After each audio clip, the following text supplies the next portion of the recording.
My name is Chelsea from SAB Visions, and today I'm going to show you a very important element in VisionX, the editing panel. You can find the editing panel on the left-hand side under Elements. In my example customer screen, this is already in use, which you can see is the orange panel at the top. Let's have a look at how it works in the live preview.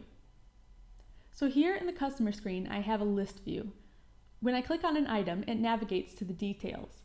Here I could make any needed adjustments, but let's go back.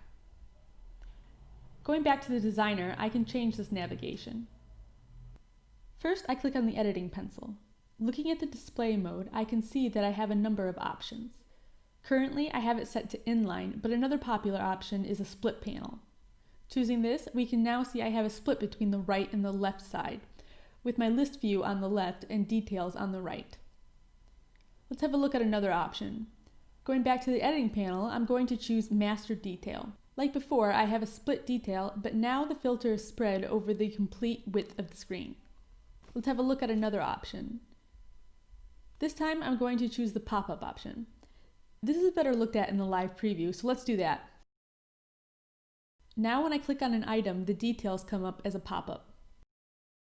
So those are some of the display options. I can also define here whether I want the navigation to be a single click or a double click.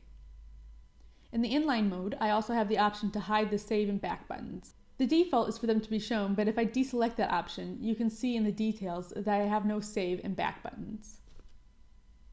And that's a quick introduction to an editing panel. Thank you so much for watching.